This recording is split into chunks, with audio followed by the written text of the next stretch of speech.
கட்சியோட சின்னம் என்னவா இருக்கும்? இந்த கட்சியோட பெயர் என்னவா இருக்கும் அப்படிங்கும் போது தமிழகம்னு ஒண்ணு வரும். ஆனா அது முன்னேற்றமா என்ன அப்படிங்கிறது நிறைய டிஸ்கஷன் போச்சு. அதே மாதிரி Book a G310 series at Kun BW Motrad and receive ₹10,000 in store voucher. TNC apply.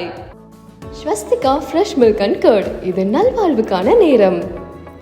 தலைவா காலத்துல இருந்து பாக்குறோம். சின்னதாக ஒரு வார்த்தை சேர்த்ததற்காக அந்த படம் வந்து ரிலீஸ் பண்ண விடாம பண்ணதை பார்த்தோம். கடைசியா நடந்த லியோ வரைக்கும் தளபதி படம் இன்னைக்கு ரிலீஸ் ஆச்சு, அதே பெரிய ரிலீஃப் அப்படிங்கிற அளவுக்கு தான் அது எந்த ஆட்சியாக இருந்தாலும் சரி பண்ணிருக்காங்க அப்படிங்கிறது தெரியும். அவர் கடைசி ஆடுகள் ரொம்ப தெளிவாவே சொன்னார். 2026 கப்புக்கு முக்கியம் பிகில். ஒரு உச்சபட்ச நடிகர் அதுவும் கேரியர் பீக்ல இருக்கும் பொழுது மக்களுக்கு சேவை செய்ய வேலை செய்ய நான் வருகிறேன். அது மிகப்பெரிய முடிவு. யாராலும் அவ்வளவு ஈஸியா எடுத்துட முடியாது. வேலை செஞ்சுட்டு அதுக்கப்புறம் தேர்தல் அரசியல் நோக்கி 2026 வரை எனக்கு அவசரம் வந்து 2024 கிடையாது. 2026 எங்களுடைய கோல். அந்த கோலுக்கு நான் வந்து நடிகர் அப்படிங்கறத தாண்டி நான் மக்களுக்கு வேலை செய்வேன் அப்படிங்கிற மெசேஜையும் ரொம்ப கிளியரா இந்த அறிக்கை கொடுத்திருக்கு நான் பாக்குறேன். இது வந்து ஒரு ஆல்டர்னேட் பாலிடிக்ஸ். நாங்க ஒரு மாற்று அரசியல் அப்படிங்கறது நான் சொல்லல. இது ஒரு முதன்மை அரசியல். மக்களுக்கு நிறைய பிரச்சனைகள் இருக்கு. ஓட்டுப்பட என்னங்க எந்த கட்சிக்கு ஓட்டுப்படாலும் ஒரு பெரிய மாற்றம் இருக்க மாட்டேன். அதே தானே நடந்துகிட்டு இருக்கு அப்படிங்கிற ஒரு ஏக்கம் தொடர்ச்சியா இருக்கா இல்லையா? அந்த ஏக்கத்தை போக்கணும்னா ஒரு பிரைமரி போர்ஸா வந்ததா சரியா இருக்குமே தவிர நான் இவங்களுக்கு மாற்றா வரேன், திமுக மாற்றா வரேன், அதிமுக மாற்றா வரேன், பாஜக மாற்ற இல்ல. அது இல்ல.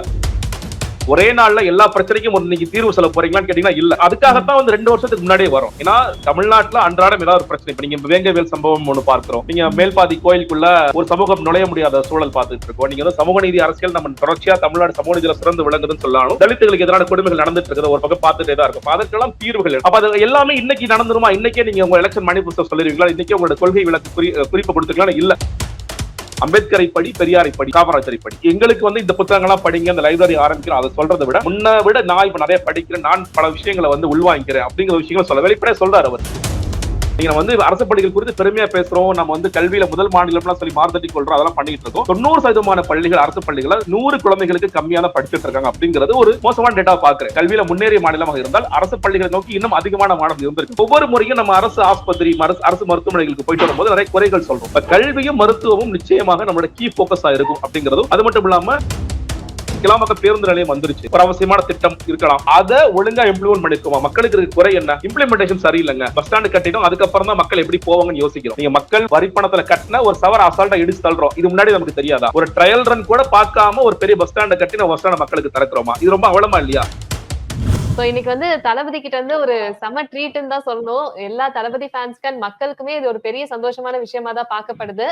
அண்ட் இதுல என்ன ஒரு விஷயம்னா 2ஆம் தேதியே அனௌன்ஸ் பண்ணிட்டாங்க அப்படின்றதே ஒரு கேள்வியா போயிட்டு இருக்கு. ஏன்னா 4ஆம் தேதி தான் வந்து டேட் அனௌன்ஸ் பண்றதா சொல்லியிருந்தாங்க அப்படின்ற ஒரு விஷயம் இருக்கு மக்கள் கிட்ட.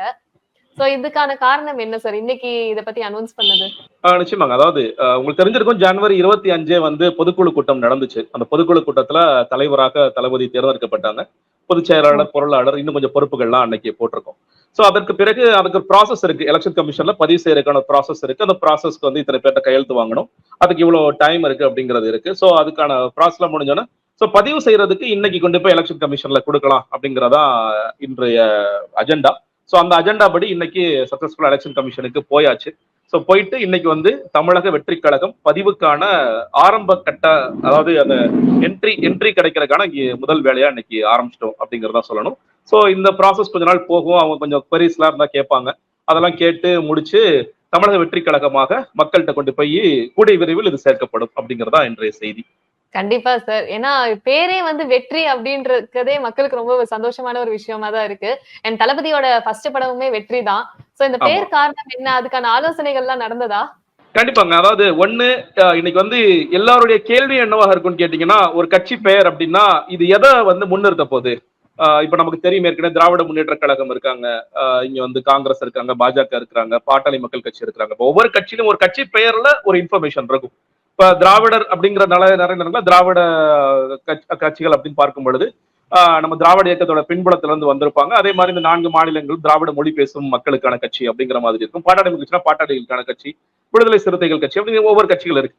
இப்ப தமிழக வெற்றி கழகம் அப்படின்னு சொல்வதன் மூலியமாக இது முழுக்க தமிழக மக்களுக்கு நலன் சார்ந்த ஒரு கட்சியாக இது இருக்க போகிறது அப்படிங்கிறதுல ஒரு தெளிவுபடுத்துகிறார்.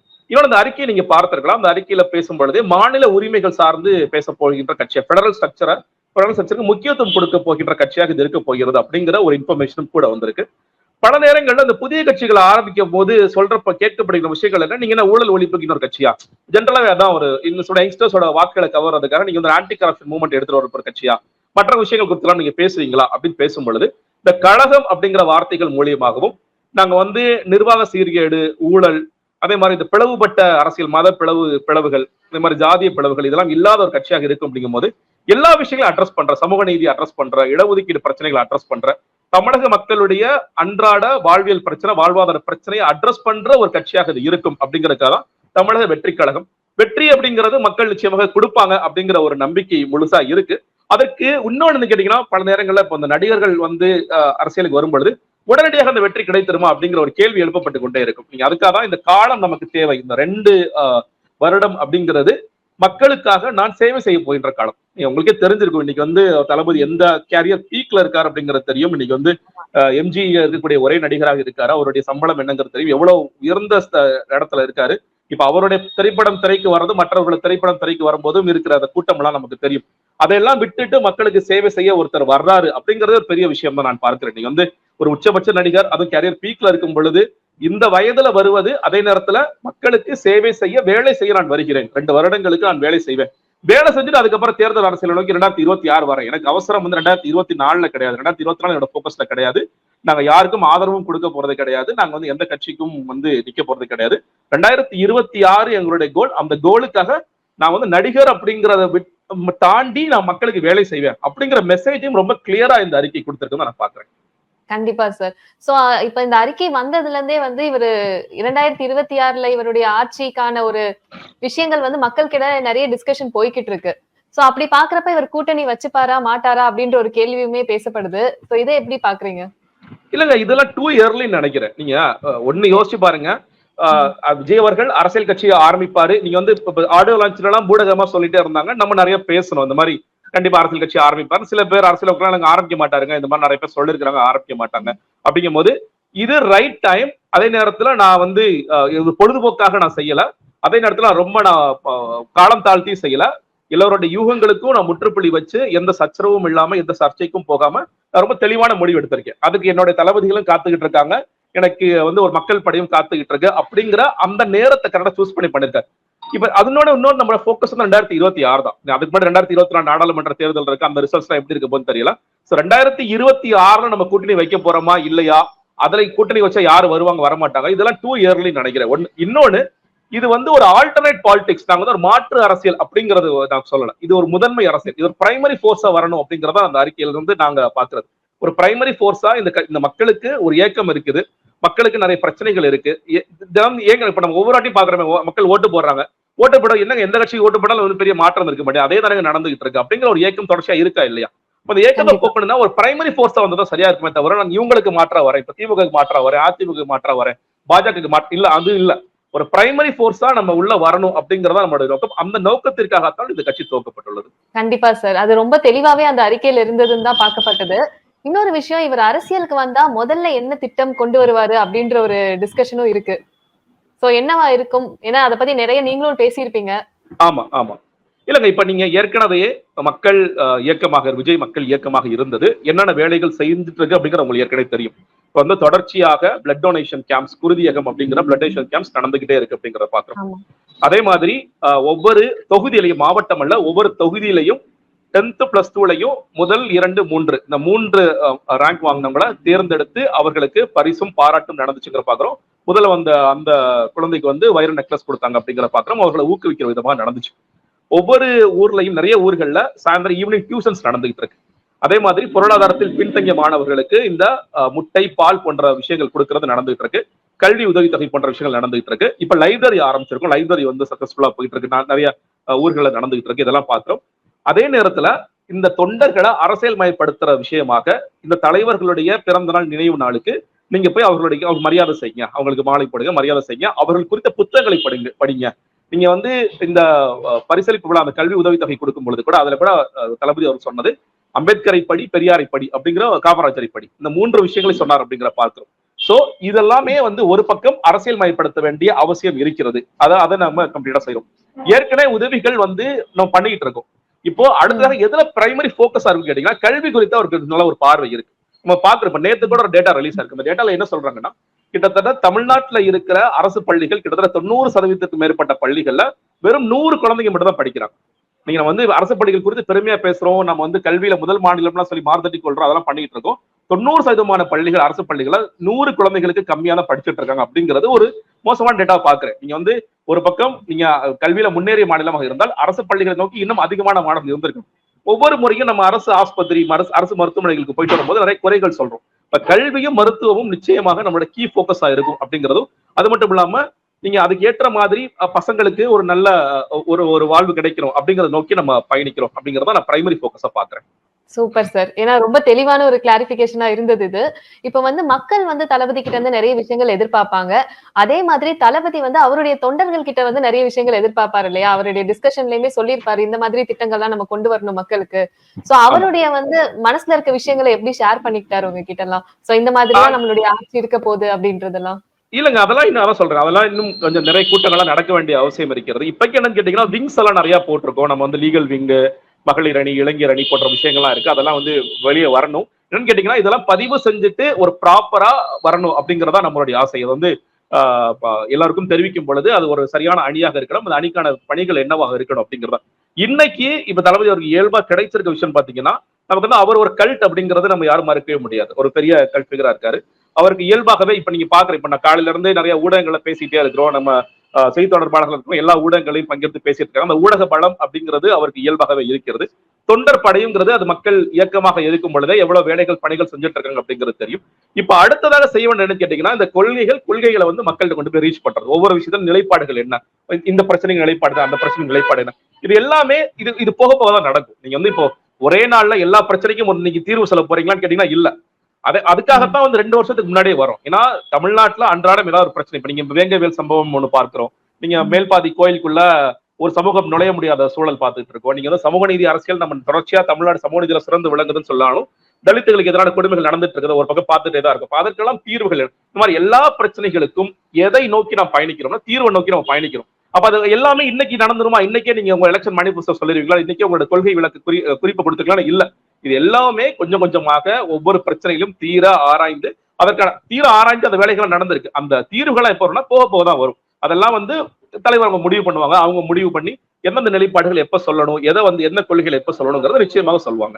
கண்டிப்பா சார். அடிக்கடி விஜய் சார் உங்ககிட்ட எல்லாம் சொல்ற விஷயம்னா என்னவா இருக்கும் அரசியல் குறித்து? இல்லங்க, அவர்தான். அதாவது நீங்க பாலிடிக்ஸ் அப்படிங்கிறது என்னன்னு கேட்டீங்கன்னா, பாலிடிக்ஸ் அபவுட் ஹாப்பினஸ். அரசியல்ங்கிறது மக்களை மகிழ்விக்கிற ஒரு விஷயமாக இருக்கணும் அப்படிங்கறதா ஒரு அடிப்படை. அது வந்து அந்த ஏக்க மக்களுக்கு நிச்சயமாக இருக்கிறது. நீங்க ஒவ்வொரு வாட்டியும் ஒரு ஒரு ஒரு தேர்தல் வருது. தேர்தல் வரும்பொழுது மக்களோட எதிர்பார்ப்பு என்னவாக இருந்தது? என்னுடைய வாழ்க்கை மாறிடாதா, என்னோட குழந்தையோட வாழ்க்கை மாறிடாதா? இப்ப நீங்க பாருங்களேன், இப்போ ஒரு ஒரு பொருளாதாரத்தில் பின்தங்கியவங்க நிறைய பேர் வந்து எதுக்கு அதிகமா செலவு பண்றாங்கன்னு பாத்தீங்கன்னா, பள்ளிக்கூடங்களுக்கு அதிகமா செலவு பண்றாங்க, மருத்துவத்துக்கு செலவு பண்றாங்க. நல்லா மிடில் கிளாஸ் இருப்பாங்க, மருத்துவத்துக்கு இன்சூரன்ஸ் பெருசா இல்ல, அதுனா டக்குனு ஏழையா மாறக்கூடிய ஒரு அவலமான சூழ்நிலை ஏற்பட்டு பாக்குறோம். அப்ப அந்த மாதிரி விஷயங்கள் எல்லாம் மாறணும். நீங்க ஒட்டுமொத்தமாக மக்களுக்கு ஒரு மகிழ்ச்சியான வாழ்க்கை வாழணும் அப்படிங்கறதா அந்த ஏக்க மக்களுக்கு தொடர்ச்சியா இருந்துட்டே இருக்கு. நம்ம வாழ்க்கை மாறிடாதாங்கிறத ஒவ்வொரு நாளும் உழைக்கிறவங்க எல்லாருடைய ஆசையாக இருக்கின்றது. அப்ப அதெல்லாம் மாறணும் அப்படிங்கறதா அவருடைய முக்கியமான போக்கஸ். அதுல எதெல்லாம் தடை கற்களா இருக்கோ அதெல்லாம் உடைத்து மக்களுக்கு ஒரு சிறப்பான ஒரு மகிழ்ச்சியான வாழ்க்கையை கொடுக்கணும் அப்படிங்கறதா ஒரு கீ போக்கஸா இருக்கு எங்களுக்கு. Okay sir. இப்போ இன்னொரு விஷயம் என்னன்னா, இப்ப ஒவ்வொரு ஊர்கள்லயுமே வந்து ஆட்கள் தேர்ந்தெடுக்கிற விஷயம் இருக்கும் இல்லையா சார்? தொண்டர்கள் எடுக்கிறப்போ எந்தெந்த விஷயங்களை அடிப்படையா கொண்டிருப்பீங்க உங்க கட்சியில? இல்லங்க, இப்போ கட்சியை பொறுத்த வரைக்கும் எல்லோருமே இப்ப ஏற்கனவே சில முக்கியமான நபர்கள்லாம் வர்றாங்க. வெவ்வேறு துறைகளை சேர்ந்தவர்கள், நீதித்துறை சேர்ந்தவர்கள், ஊடகத்துறை சேர்ந்தவர்கள், இந்த மாதிரி நிறைய துறைகளை சேர்ந்தவர்கள். அவங்க எல்லாருக்குமே என்னன்னு கேட்டீங்கன்னா, இப்போ நான் எப்படி மக்களுக்கு ஒரு ஏக்கம் இருக்குன்னு சொல்லி சொன்னேனோ அதே மாதிரி ரொம்ப நேர்மையா இருந்தவங்களுக்கு புதிய சக்திகள் வரும் பொழுது அவங்களை நோக்கி போவாங்க. நம்ம பார்த்திருக்கோம். எப்பொழுதுமே புதிய சக்திகள் வரும் பொழுது ஓகே, நம்ம வந்து இங்க இருக்கிற அரசியல் எனக்கு அதுல விருப்பம் இல்லை, இந்த அரசியல் மோசமாக இருக்கு, நிறைய நிர்வாக சீர்கேடு இருக்கு, நிறைய பிளவுபடுத்துகின்ற அரசியல் இருக்கு, அதெல்லாம் விட்டுட்டு ஒரு நல்ல ஒரு பாதையை நோக்கி போகணும் அப்படின்னா ஒரு தேடல் வந்து எப்படி ஒரு காமன் மேனுக்கு இருக்கோ அதே மாதிரி இந்த மாதிரி பிரபலமானவர்களுக்கும் இருக்கத்தான் செய்யும். அப்ப அவங்க எல்லாருமே வந்து இதை நோக்கி நகர்வாங்க. அது இல்லாம இன்னைக்கு பதிவு செய்ய வந்திருக்காங்க. அதுவும் நீங்க பாருங்க, இந்த களத்துல வந்து ஒரு அரசியல் கட்சி நடத்துறது சாதாரண விஷயம் கிடையாது. இன்னைக்கு வந்து எவ்வளவு பெரிய ஜாமாவாங்கலாம் இங்க இருக்காங்க அப்படிங்கிறது தெரியும். இப்ப திமுக, அதிமுக இவங்களுடைய வரலாறுலாம் என்னங்கிறது தெரியும். எவ்வளவு நீண்ட காலமாக அரசியல் பண்ணிட்டு இருக்காங்கன்னு தெரியும். இந்த மாதிரி பெரிய சக்திகளை நோக்கி இறங்குறது அப்படின்னா அதற்கான பல வேலைகளை செய்ய வேண்டியது இருக்கு, பல முன்னெடுப்புகளை செய்ய வேண்டியது இருக்கு. ஏற்கனவே சில ப்ரிப்பரேட்டரி ஒர்க் நிறைய நடந்திருக்கு. அந்த ப்ரிப்பரேட்டரி ஒர்க் எல்லாம் பண்ண பிறகுதான் இங்க வர்றாங்க. இதற்கு இன்னும் கொஞ்சம் நிறைய பேர் வருவாங்க. சொல்லப்போனா மாற்று கட்சியினர் கூட வரக்கூடிய வாய்ப்புகள் இருக்கிறது. ஒவ்வொரு கட்சியிலுமே சில பேர் எங்களுக்கு இந்த கட்சி எங்களோட வேற வழி இல்லாம நான் அந்த கட்சியில இருக்கேன், எனக்கு இந்த அரசியல் மாறணும், இந்த அரசியல் மாறணும்னு நினைச்சுதான் உள்ள வந்து ஆனா மாற முடியாத ஒரு சூழல் இருக்கு, இது இப்படியே மாறாம இருக்கு அப்படிங்கிறவங்க எல்லாம் வருவாங்க. இதுவும் நடக்கும். நீங்க எல்லாமே என்னன்னு கேட்டீங்கன்னா, இப்ப நீங்க அதனாலதான் சொல்றேன், போக்கஸ் வந்து 2026 போது இந்த கேள்விகள் எல்லாத்துக்கும் விடை கிடைக்கும். இதுல யாராவது வரப்போறாங்க, என்னென்ன நிலைப்பாடுகள் நடக்க போகுது, எவ்வளவு பேர் உள்ள வரப்போறாங்க, எல்லாவற்றிற்குமே விடை வந்து போக போக மெல்ல கிடைக்கும். இந்த பேட்டில் ஃபீல்ட்ஸ் வந்து தலைவர்கள் தான் சூஸ் பண்ணுவாங்க. அதுல வந்து அந்த களத்தை சூஸ் பண்றது, இந்த கள செயல்பாடுகளை சூஸ் பண்றது எல்லாமே அவங்க தான். நம்ம தொண்டர்களா எனக்கு ரெடியா இருக்கும் எல்லாத்துக்கும். இப்ப இன்னைக்கு வந்து தொண்டர்கள்ட்ட உற்சாகம் பாத்தீங்க, அவங்க எல்லாரும் ஸ்வீட் டிஸ்ட்ரிபியூஷன், அவங்களுக்கு ஒரு பெரிய மகிழ்ச்சி. அவரு ஏன்னா ஏமாத்தம் வந்துட்டாரு, எந்த யூகங்களும் இல்ல, கிளீனா வந்துட்டாரு, கட்சி பெயர் முதற்கொண்டு அறிவிச்சிட்டாரு. அறிவிச்ச உடனே சில பேர் ஒரு கேள்வி, 2024 நீங்க யாருக்காவது செயல்பட போறீங்களா, வாய்ஸ் கொடுக்க போறீங்களா, நீங்க யாருக்கா பி டீமா செயல்பட, இல்ல எதுவுமே கிடையாது. 2024 எங்களுடைய போக்கஸ்ல கிடையாது. எங்களுக்கு இப்ப ஆரம்பிச்சு 2024 நாடாளுமன்ற தேர்தல் முடிந்த பிறகு எங்களோட செயல்பாடுகள் துவங்கும். அதுக்கு நாங்க எங்க பேட்டில் ஃபீல்ட ரெடி பண்றோம். அதுக்காக மட்டும்தான் நாங்க இப்ப வர்றோம். சோ அந்த மாதிரி சர்ச்சைகள் யூகங்கள் எதுவுமே இல்லாம இன்னைக்கு அந்த தொண்டர்கள் மகிழ்ச்சி அடைந்தாங்க இல்லையா, இந்த தொண்டர்கள் வந்து மகிழ்ச்சியோட மட்டும் கிடையாது, நாங்க வேலை செய்ய ரெடி ஆயிட்டோம். அவங்க சொன்ன செய்தி என்னன்னு கேட்டீங்கன்னா, நாங்க எல்லா ஊர்களிலும், எல்லா மாவட்டங்களிலும், எல்லா தொகுதிகளிலும் நாங்க வேலை செய்ய ரெடியா இருக்கோம். நீங்க நாளைக்கு தளபதி ஓகே இந்த வேலை செய்யுங்கப்பா, இதுக்காக மக்களுக்காக நில்லுங்க அப்படின்னு சொல்லி சொல்லலாம். ஏற்கனவே நின்றுட்டு இருக்காங்க. நீங்க பாத்துருக்கலாம், இப்ப தூத்துக்குடியில வந்து ஒரு வெள்ளம் ஏற்படும் பொழுது நிறைய மக்கள் வந்து வேலை பார்த்தாங்க, நிறைய தன்னார்வலர்கள் வேலை பார்த்தாங்க. அதுல வந்து போட் எடுத்துட்டு போய் பல ஊர்கள்ல இருந்து மீட்டு கொண்டு வந்தாங்க. அதே மாதிரி இங்க வந்து எண்ணெய் கசிவு எண்ணூர்ல ஏற்பட்ட பொழுது அதை ஐடென்டிஃபை பண்ணி அங்க இருக்கிற மக்களுக்கு காப்பாற்றுற அந்த வேலைகள் செய்தாங்க. கடைசியா தளபதியே போயிட்டு அவர் தூத்துக்குடியில போய் அவர் நிவாரண உதவி நேரடியா செஞ்சதை பார்த்தோம். நீங்க ஆரம்ப காலத்துல இருந்தே தன்னை பெருசாக விளம்பரப்படுத்திக் கொள்ளாமல், நீங்க தூத்துக்குடி துப்பாக்கி சூடு நடக்கும் பொழுது அவர் இரவு பிஸ்னோடி அவங்க வீட்டுல போய் பார்த்துட்டு வந்தார் அப்படிங்கிறது தெரியும். ஜல்லிக்கட்டு போராட்டத்துல ஒரு கட்சியை கட்டிட்டு போய் கலந்துட்டான்னு தெரியும். எல்லா விஷயங்களிலும் அவர் வந்து தொடர்ச்சியா தன்னை வந்து ரொம்ப வெளிக்காட்டிக்காம எல்லா மக்கள் விஷயங்களையும் புரிஞ்சுக்கணும் அப்படிங்கிறது. அவரோட பேட்டிகளை நீங்க பார்த்திருக்கலாம். நீங்க வந்து அவரு வந்து எங்களுக்கு வந்து இந்த புத்தகங்கள்லாம் படிங்க, அந்த லைப்ரரி ஆரம்பிக்கிறோம் அதை சொல்றதை விட நானும் நிறைய படிக்கிறேன், முன்ன விட நான் இப்ப நிறைய படிக்கிறேன், நான் பல விஷயங்களை வந்து உள்வாங்கிக்கிறேன் அப்படிங்கிற விஷயங்களை சொல்ல வெளிப்படையா சொல்றாரு அவர். நானும் என்ன அரசியல்மயப்படுத்திக்கிறேன், நீங்களும் உங்களை அரசியல்மயப்படுத்திக்கங்க அப்படிங்கிறத நோக்கி அவர் நகர்றாரு அப்படிங்கிறத பாக்குறோம். தொண்டர்கள் ரெடியா இருக்கும். இப்ப இந்த மெசேஜ் என்னன்னு கேட்டா தொண்டர்கள் ரெடியா இருக்கும். நாளைக்கு வந்து இதை செய்யுங்க அப்படின்னா அதை செஞ்சு முடிக்கிறதுக்கு காத்திருக்கும். Okay sir. இப்ப இன்னொரு விஷயம் என்னன்னா, இப்ப அவர் வந்து மக்களுடைய எல்லா விஷயங்கள்லயுமே பங்கேற்று இருக்காரு தளபதி அப்படின்றப்போ, இன்னொரு விஷயம் அவருடைய சினிமா பயணமா இருக்கட்டும், எல்லா விஷயங்கள்லயுமே வந்து அரசியல் ரீதியான பிரச்சனைகள் நிறைய ஃபேஸ் பண்ணியிருக்காரு. அப்ப அவருடைய அரசியல் பயணங்கள்ல நிறைய சேலஞ்சஸ், நிறைய போட்டிகள் வந்து அவர் சந்திக்க வேண்டியதா இருக்கும் இல்லையா? நிச்சயமா இருக்குங்க. நான் சொன்னேன், நீங்க பெரிய பெரிய ஜாம்பவங்கள் இன்னைக்கு ஒரு சினிமா துறையில அவருடைய ஒவ்வொரு படத்தை ரிலீஸ் பண்றதுக்கும் எவ்வளவு பிரச்சனைகள் நடந்துட்டு இருக்குன்னு பாக்குறோம். நம்ம வந்து தலைவா காலத்துல இருந்து பாக்குறோம். சின்னதாக ஒரு வார்த்தை சேர்த்ததற்காக அந்த படம் வந்து ரிலீஸ் பண்ண விடாம பண்ணதை பார்த்தோம். நிறைய படங்கள் இப்ப கடைசியா நடந்த லியோ வரைக்கும் இது டயத்துக்கு ரிலீஸ் ஆகுமா, இது அந்த டே அவர் ரசிகர்களுக்கு எப்பயுமே ரசிகர்கள் எனக்கு கேட்டீங்கன்னா, தளபதி படம் இன்னைக்கு ரிலீஸ் ஆச்சு அதுவே பெரிய ரிலீஃப் அப்படிங்கிற அளவுக்கு தான் இது. ஒவ்வொரு வாட்டியும் அது எந்த ஆட்சியாக இருந்தாலும் சரி, ஆட்சியாளர்கள் அந்த மாதிரிலாம் அவ்வளவு பண்ணிருக்காங்க அப்படிங்கிறது தெரியும். ஒவ்வொன்றுமே பெரிய போட்டி போட்டு சிரமப்பட்டுதான் அந்த படத்தை ரிலீஸ் பண்றது. அப்ப அந்த சிரமங்கள் ஒரு துறைக்குள்ள அவர் இருந்து அவர் அந்த சிரமங்களை பார்த்திருக்காரு. அப்ப ஒரு துறைக்குள்ள மிகப்பெரிய ஆளுமையா இருக்கின்ற, மிகப்பெரிய உச்ச நட்சத்திரமா இருக்கிற அவருக்கே இவ்வளவு சிக்கல்கள் இருக்கு அப்படின்னா, ஒரு காமன் மேன்கிறவன் ஒவ்வொரு துறையிலையும் ஃபேஸ் பண்ணக்கூடிய சிக்கல்கள் என்ன? நீங்க அதெல்லாம் சொல்ல நிர்வாக சீர்கேடுனால மக்கள் எவ்வளவு துன்பப்படுறாங்க. சின்ன உதாரணம் சொல்றேன். நீங்க வந்து இப்போ பொங்கலுக்கு வந்து வேட்டி சேலை நம்ம கொடுத்துட்டு இருக்கோம், கரும்பு கொள்முதல் பண்ணி கொடுக்குறோம், மக்களுக்கு பொருட்கள் கொடுக்குறோம். அது இன்னைக்கு சரியா நடக்குதான்னு கேட்டீங்கன்னா இல்ல. நான் வந்து இப்போ இது ஒரு தளபதி ரசிகராகவோ செய்தி தொடர்பாளர் கூட சொல்லல. நான் தொடர்ச்சியாக விவாதங்கள்ல பார்த்து பங்கெடுத்துட்டு இருக்கவன் தான், ஒரு பொலிட்டிக்கல் அனலிஸ்டா ஒரு விஷயங்களையும் பார்த்துட்டு இருக்கவன் தான். இந்த வேட்டி சிலையை கொள்முதல் பண்ணி மக்கள்கிட்ட கொண்டு போய் சேர்க்க முடியாத ஒரு நிலையில இன்னைக்கு இருந்துட்டு இருக்கும். இந்த கரும்பை வந்து விவசாயிகள்ட்ட கொள்முதல் பண்ணுவோமா இல்லையா அப்படிங்கிற நிலையில இருந்துட்டு இருக்கும். நிக்கலாம் அந்த பேருந்து நிலையம் வந்துருச்சு, ஒரு அவசியமான திட்டம் இருக்கலாம், நீங்க அதை ஒழுங்கா இம்ப்ளிமெண்ட் பண்ணிருக்கோமா? மக்களுக்கு இருக்க குறை என்ன? இம்ப்ளிமெண்டேஷன் சரியில்லைங்க. நீங்க வந்து பஸ் ஸ்டாண்டு கட்டிடும், அதுக்கப்புறம் தான் மக்கள் எப்படி போவாங்கன்னு யோசிக்கிறோம். நீங்க மக்கள் வரி பணத்துல கட்டின ஒரு சவர அசால்ட்டா இடிச்சு தள்ளுறோம். இது முன்னாடி நமக்கு தெரியாதா? ஒரு ட்ரையல் ரன் கூட பார்க்காம ஒரு பெரிய பஸ் ஸ்டாண்டை கட்டி நம்ம பஸ் ஸ்டாண்ட் மக்களுக்கு திறக்கிறோமா? இது ரொம்ப அவலமா இல்லையா? நம்மளோட வரி பணம் தான் எல்லாமே. அப்ப இந்த மாதிரியான விஷயங்கள்லாம் தொடர்ச்சியா நடந்துட்டு இருக்கிறத பார்த்தோம். அப்ப இதெல்லாம் மாறணும். இந்த மாதிரி ஒவ்வொரு துறையிலும் ஒரு சிக்கல்கள் இருக்கு. அந்த சிக்கல்கள்லாம் களையணும் அப்படிங்கிறது இவருடைய முயற்சியாக இருக்கிறது. அது வெற்றி பெறும் நான் நினைக்கிறேன். கண்டிப்பா சார். இன்னொரு விஷயம், 6 வருஷமாவே இந்த ஒரு திட்டம் போயிட்டு இருக்கு அப்படின்ற ஒரு செய்தியும் ஷேர் ஆயிட்டு இருக்கு. அதுவும் இல்லாம இப்ப நேத்து வரைக்கும் பாத்தீங்கன்னாவே தளபதி அரசியலுக்கு வருவாரா மாட்டாரான்றதுதான் அவர்கிட்டயுமே எல்லா ஸ்டேஜ்லயுமே கேட்ட கேள்வியா இருக்கு. அவருடைய ரசிகர்கள் மக்கள் மத்தியிலுமே அது ஒரு பெரிய ஆலோசனைக்கு தான் போயிட்டு இருந்தது. சோ இது வந்து எத்தனை வருஷமா இந்த டிஸ்கஷன் போயிட்டு இருந்தது? 6 வருஷம் நடந்ததா? இல்லங்க, நீங்க அதாவது அவர் பொலிட்டிக்கல் பிளஞ்ச் பண்ணுவாரு அப்படிங்கிறது நிறைய பேர் சொன்னதுதான். சில பேர் வந்து சில அரசியல் விமர்சனம் இல்லைங்க வரமாட்டாருங்க, அவர் ஏமாத்திடுவாருங்க அப்படின்னு சொன்னாங்க. நான் நிச்சயமாக அவர் வருவார் அப்படின்னு தான் சொல்லி சொன்னேன். அவர் கடைசி ஆடியோ லான்ச்ல ரொம்ப தெளிவாவே சொன்னார், நான் என்னுடைய புரிதல் என்பது 2026 கப்பு முக்கியம் பிகிலு அப்படிங்கிறது அவர் சொன்ன நேரடி மெசேஜ் தான் நான் பாக்குறேன். 2026 கப்பு முக்கியம் பிகிலு அப்படிங்கிறது அவர் பூடகமா சொன்னாரா அப்படிலாம் சொல்லி நிறைய விவாதங்கள்லாம் போச்சு. இல்ல, நேரடியா சொன்னார் கப்பு முக்கியம் பிகிலுன்னாரு. சோ அதன் மூலியமாகவே ரொம்ப கிளியரா மெசேஜ் சொல்றாரு. இன்னொன்னு, நீங்க வெளிப்படையா சொல்லாட்டியும் நிறைய வேலைகள் நடந்துட்டே தான் கிரவுண்ட்ல. நீங்க ஒவ்வொரு வாட்டியும் நிர்வாகிகளை கூப்பிட்டு தொண்டர்களை கூப்பிட்டு பேசும் பொழுது, அவர்களுக்கு உணவு பரிமாறி அவங்களை வீட்டுக்கு அனுப்பும் பொழுது செய்தி சொல்லிதான் அனுப்பப்படுகிறது. இப்ப நீங்க பாருங்க, திடீர்னு தெரிஞ்சிருக்குமா நிர்வாகிகளுக்கு எல்லாம் இப்ப இன்னைக்குதான் அறிவிக்க போறாரு அப்படின்னா இந்த உற்சாக மீதி எங்க இருந்து வருது, ஸ்வீட் பாக்ஸ் ட்விட்டர்ல காலையில எப்படி ட்ரெண்ட் ஆனிச்சு.